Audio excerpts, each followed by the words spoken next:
Femi, James, and Ifeanyi were more than friends. They were brothers, forged through childhood, tested by struggle, and rewritten by destiny. These three met in secondary school, survived university together, and even served their NYSC in Abuja, a city of ambition, glitz, competition, and secrets. They were inseparable, from maths class to late-night tutorials, from Gary-fueled hostel days to the red dust parade grounds of youth service.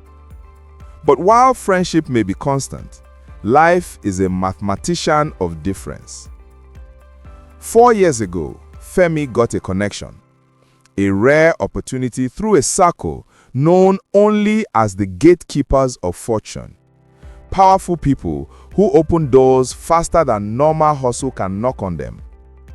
Within months, Femi wasn't just living comfortably, he was living luxuriously. A rise so sudden, it became the story people followed without knowing the path that led there. His friends cheered him, but life didn't echo the same applause back at them. James and Ifeanyi applied for jobs for 2 long years. Banking, oil and gas, civil service, tech firms, media houses, name it, they sent it. But the country seemed deaf to their CVs. After 24 months of unanswered emails, postponed interviews, we will get back to you, and the position has been filled, hope didn't leave them, but it sat down. So they took the wheel of survival instead, turning into cab drivers on the ride-hailing platforms like Bolt and Uber in Abuja, navigating both roads and uncertainty. Their heart still honorable, their dignity still intact. James was the strategist. Even as a cab driver, James saw traffic like chess. Every route was a tactical decision. Every passenger interaction a negotiation. Every road an algorithm he mentally optimized. He didn't just drive, he executed transport strategy. Ifeanyi was the moral compass. He treated passengers like stories, not numbers. He prayed softly before every shift, smiled genuinely even when tips were small, and carried a strong spiritual sensitivity, rooted in both God and cultural respect, though he never fully understood how deeply this sensitivity would matter later. And Femi was the visionary. Femi saw opportunity like lightning, fast, bright, profitable. But unlike lightning, opportunity often strikes only those who position themselves well. And one evening, everything positioned itself again. James walked that day, driving through the city, when he decided to stop briefly at the popular Jabi Lake Mall, Abuja's jewel of casual luxury, with shimmering glass and lifestyle energy constantly buzzing. He went in to grab a drink. Then it happened. James turned left in the mall corridor and froze. There was a familiar face 4 stores ahead, holding shopping bags from luxury designer brands, Louis Vuitton, Zara, Nike, and Ferragamo. It was Femi, elegant, relaxed, glowing with the kind of wealth that wears peace like cologne. James's heart misfired. He pulled out his phone immediately. "Ifeanyi, guess who I'm looking at right now?" Ifeanyi, tired but laughing, replied, "James, hope you know jam politician again, oh?" James whispered excitedly, "My guy, na Femi, oh." Because shook Ifeanyi from sofa into alertness. "Which Femi? Our Femi? Femi Adegboye?" James replied, "Yes, obo he dey shop like billionaire." Before the call ended, Femi noticed James too. They reunited. It wasn't awkward. It wasn't jealous.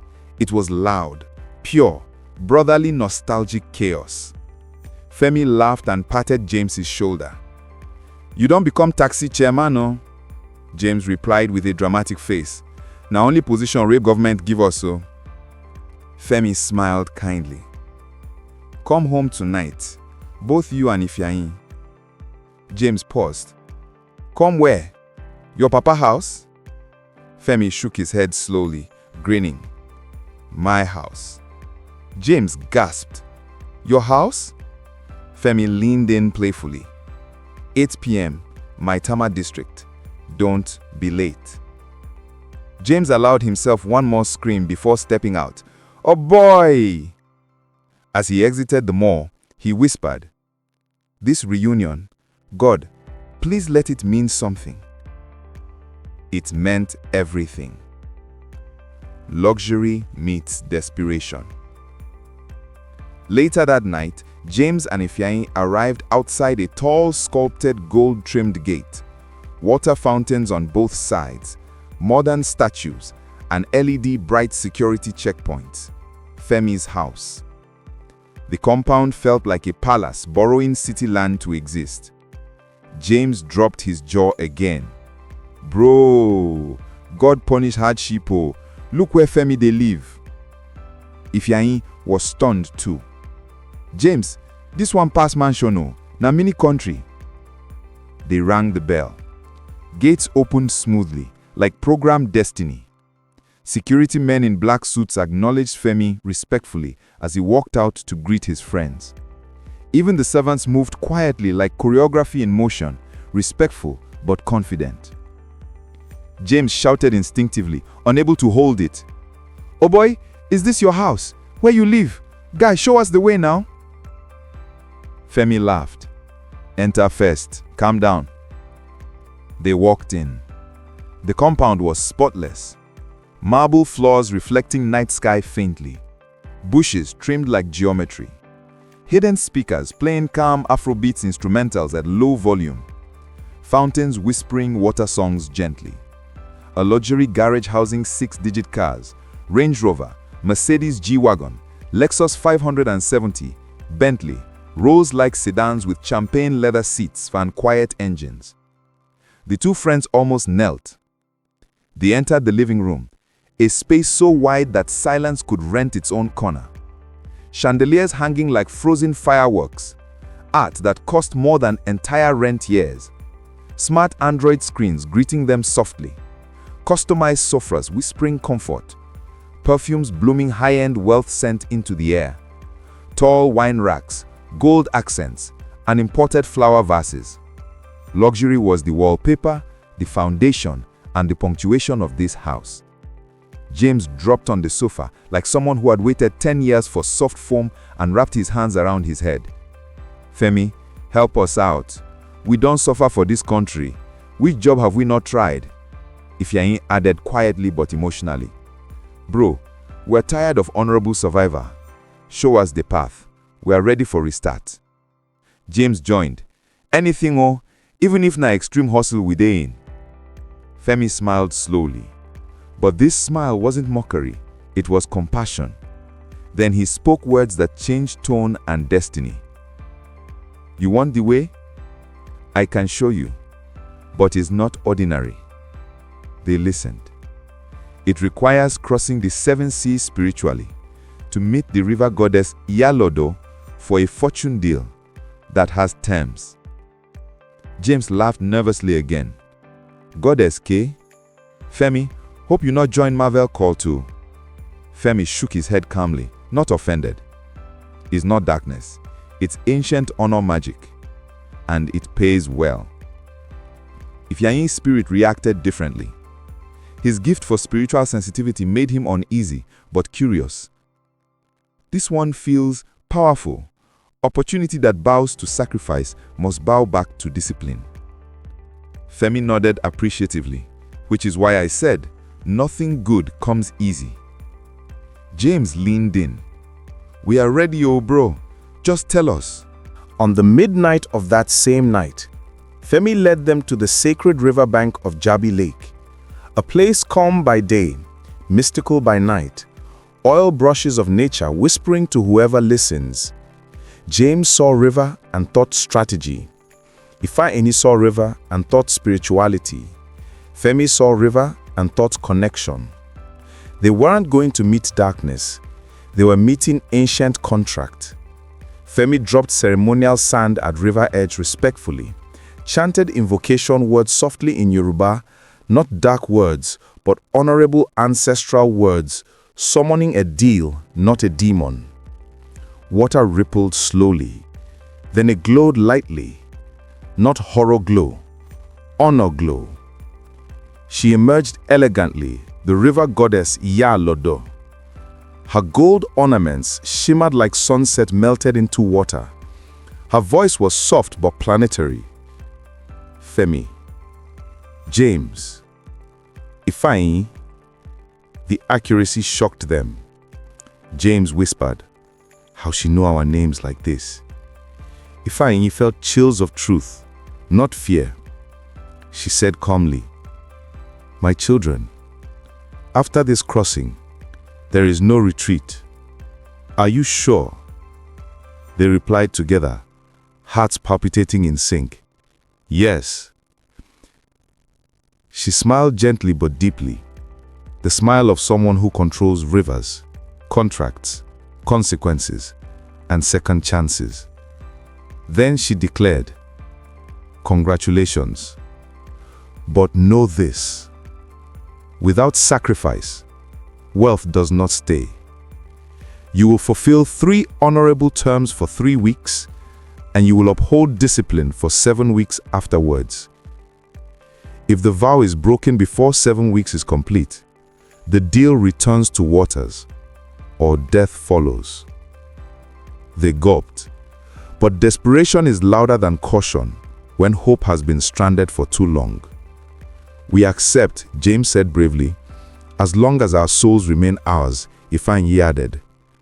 The goddess nodded and handed them 3 glowing orbs, representing legacy, comfort, and pride, shaped like opportunities with weight and consequence. They were told, "Place the legacy orb at the shrine of Edododi by midnight." They did. No gore, no blood, no horror. Just honor placement. Next morning, wealth rose. James and Ifeanyi didn't just become comfortable. They became influential. CEO lifestyles with clean money DNA. James bought luxury cars, started running a transport network. Ifeanyi launched a tech consultancy firm, hiring struggling graduates like they once were. They were wealthy, disciplined, influential, and purposeful. James screamed again that morning, "We don't blow!" Ifeanyi whispered calmly, "Thank you, God, but guide us to balance this blessing." The goddess said next, "Now the maternal dependency recordings must be placed into the Oracle Mirror Pool script system at the shrine." They hesitated. James felt emotional. He said, "This means we will never lean on mama advice again." Ifeanyi said, "Are we sacrificing our mother's influence or our faith anchor?" Femi clarified quietly, "Not your mother's. Just the dependency of their voices as your emotional blanket. You still honor them, but you stand without leaning." They agreed. Next morning, wealth multiplied again. James felt the success in numbers. Ifeanyi felt balance in morals. She said, "Offer the pride orb at the shrine and vow never to abuse women, relationships, or dignity. It is humility, not celibacy, a vow of discipline, not restriction." They accepted it. Wealth was cemented, ego was surrendered, integrity was secured. Femi took wealth without purpose. Unlike his friends, he glorified money, not discipline. Within 7 weeks, James almost stumbled morally, but Ifeanyi's spiritual sensitivity nudged him. They agreed to seek true help, not goddess renegotiation. They found a believing church known for spiritual honor, not religion without power, founded on faith and deliverance, like Dunamis International Gospel Center, a symbol of powerful prayers from Pastor Paulinenche, whose ministry matches the tone of spiritual salvation in Nigeria's capitals. But story itself led them to a humble fictional redeemer. Pastor Ken wasn't dazzled by cars. He wasn't shaken by goddess deals. He was anchored. He smiled gently and said, "Wealth without Christ is dust wearing jewelry." Then he laid hands on them, prayed, and led them to salvation, honoring both culture and faith. The spiritual deal dissolved peacefully into freedom, not darkness. But wealth vanished too. Not stolen, not cursed, just surrendered for integrity. Their souls were intact. Their purpose was rewritten. Their desperation was healed. Femi, refusing humility, died alone at Riverside by his own pride backlash. No gore, no horror, no sin-glorifying end. James and Ifeanyi mourned him, but survived the lesson. After freedom, James went back to driving, but with calm dignity. Ifeanyi went back to consultancy, but hustle rebuilt honorably this time. No desperation. They no longer chased the way. They now understood the true connection is not across 7 seas, but to the God who made the rivers. They rebuilt their lives honorably, peacefully, purposefully. Friendship survived, until destiny made James and Ifeanyi launch a humble but classy transport plus tech partnership to help others struggling after NYSC. The frame of Femi hung in their startup office like memory, not regret. Final moral. Narrator concludes, wealth is not the destination. Peace with purpose is.